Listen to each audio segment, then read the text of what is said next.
예, 이번 시간에는 그 7장의 연습 문제를 풀어보도록 하겠습니다. 먼저 9번을 보도록 할게요. MM의 무관련 이론에 대한 설명 중 거리가 먼 것은 그랬는데요. 보기 1번 보니까 무관련 이론입니다. 그러니까는 그 자본 구조와 기업 가치는 상관이 없다라고 한 거죠. 그 이론을 전개할 때 그 MM은 법인세가 없는 그런 완전 경쟁 시장을 가정했습니다. 예. 그래서 보기 1번은 맞는 설명이고요. 보기 2번 명제일은 자본 구조만 서로 다르고 경영이론과 영업이 동일한 두 기업의 가치는 동일해야 한다라는 건데 어, 그래서 자본 구조가 다르다고 해가지고요. 자본 구조가 다르다고 해가지고 기업 가치가 변하지 않는다는 겁니다. 예.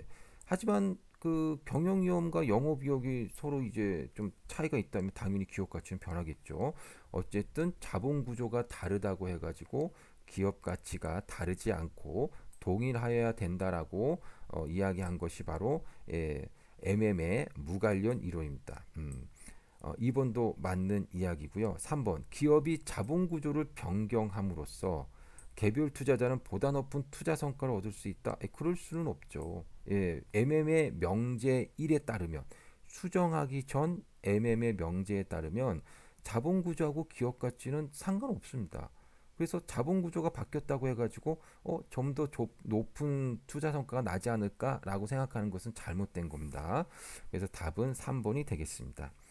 그리고 4번하고 5번은 제가 수업 시간 때 설명을 안 드린 부분이니까 요건 이제 신경 안 쓰셔도 될 것 같습니다. 예. 어쨌든 명제 1이라고 하는 것은 요런 어떤 내용이라고 보시면 되겠고 그 다음에 이제 우리가 10번을 보도록 하겠습니다. 10번을 보게 되면 가중평균 자본 비용은 15%이고 부채의 자본 비용은 12%이다. 그래서 우리가 이제 알고 있는 그 자본 비용 그 자본 구조에 관한 그 식이 있죠.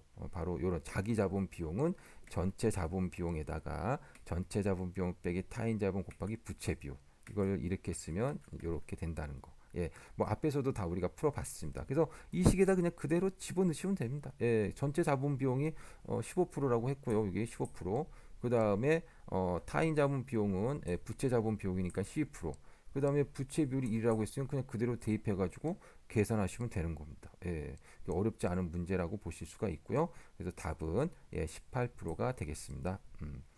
자, 그 다음에 이제 11번 보도록 하겠습니다. MM의 수정 이론에 대한 다음의 설명 중 거리가 먼 것은 그랬는데 1번 법인세가 있는 경우 부채로 인한 이자 비용의 세금 절감 효과를 얻을 수가 있다. 맞습니다.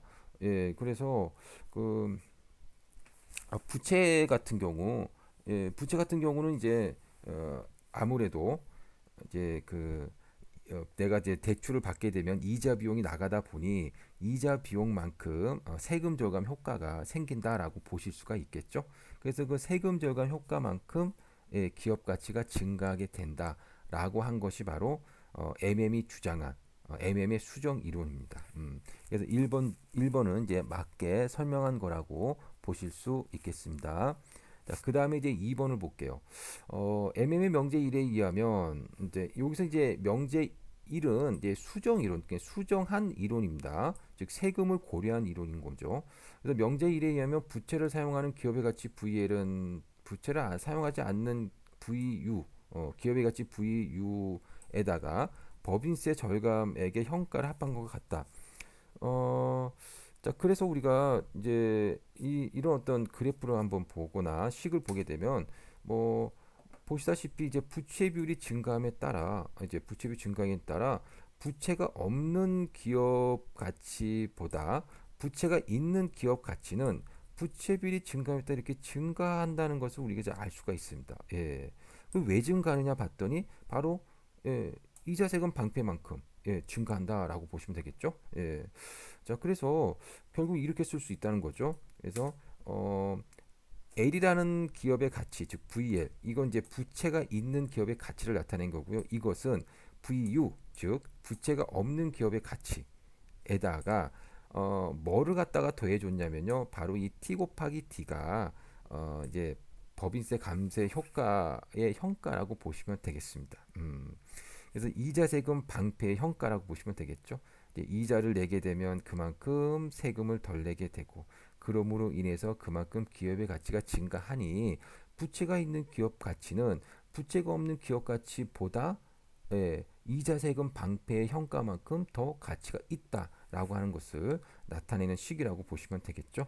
그래서 보기 2번도 이제 맞는 이야기입니다. 자, 3번. MM의 명제 2에 의하면 부채 비율이 증가하는 경우 자기 자본 비용은 상대적으로 저렴한 부채 이점을 완전히 상쇄할 정도로 증가하지 않는다. 증가는 하긴 해요. 그래서 우리가 이제 이것이 이제 그 수정된 MM의 명제를 나타내는 그래프거든요. 그래서 부채 비율이 증가할수록 자기 자본 비용이 증가를 하긴 하지만 지금 보시다시피 증가를 하지만 그 증가 폭이 작아졌다는 거죠. 만약에 이제 그 법인세를 고려하지 않았다고 한다면 자기 자본 비용은 이런 식으로 기울기가 좀 더 크게 그려졌었는데 우리가 어, 법인세를 이제 고려를 하자 이제 이 그 기울기가 좀 낮아졌다는 겁니다. 그래서 증가를 하긴 하지만 그래도 법인세를 고려하지 않을 때에 비해서는 증가폭이 좀 작아졌다. 그래서 이점 저렴한 부채의 이점을 완전히 상쇄할 정도로는 증가하지 않는다라고 본 거죠. 그래서 수정하기 전 세금을 고려하지 않았을 때의 그 자기 자본 비용은 부채의 이점, 즉 타인 자본을 사용함으로 인해서 상대적으로 비용이 싸게 먹히잖아요. 그 이점을 자기 자본 비용이 다 깎아 먹었다는 겁니다. 그런데 요번에는 이제 법인세를 고려한다면 다 깎아 먹을 정도로는 증가는 하는 건 아니다 이렇게 본 거죠. 그게 이제 기울기가 이렇게 줄어들었다는 걸로 봐서 우리가 알 수가 있는 겁니다. 그래서 3번도 맞는 이야기입니다. 자, 4번 부채 비율이 증감에 따라 가중 평균 자본 비용이 감소하고 있죠. 여기 보시면 K0가 가중 평균 자본 비용이거든요. 이게 쭉 감소하고 있다는 것을 알 수가 있겠죠. 예. 그러니까 비용이 감소하잖아요. 비용이 감소하니까 당연히 가치는 증가하는 거죠. 예. 그래서 4번도 맞는 이야기입니다. 자, 5번 법인세율이 인하될 경우 가중평균 자본이 감소된다. 세율하고는 상관없습니다. 이거는 법인세가 있느냐 없느냐만 따지는 거지 세율하고는 상관이 없습니다. 그래서 5번은 맞지 않는 그러한 내용입니다. 자, 그 다음에 이제 12번 보도록 하겠습니다. 청남의 가중평균 자본 비용은 15%이고요. 부채의 자본 비용은 12%라고 하네요.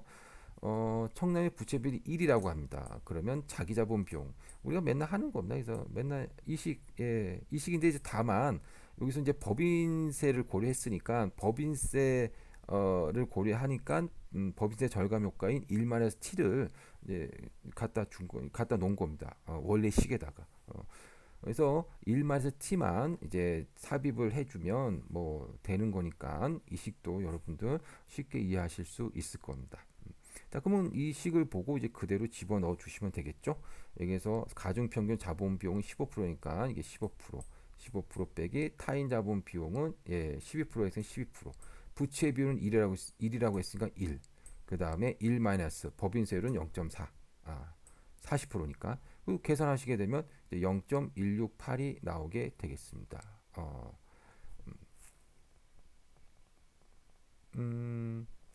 자, 0.168이 나왔는데 12번 같은 경우 22.8%라고 이제 계산이 되어졌네요. 요거 이제 제가 다음 영상에서 다시 한번 계산을 해보고 또 말씀을 드리도록 하겠습니다.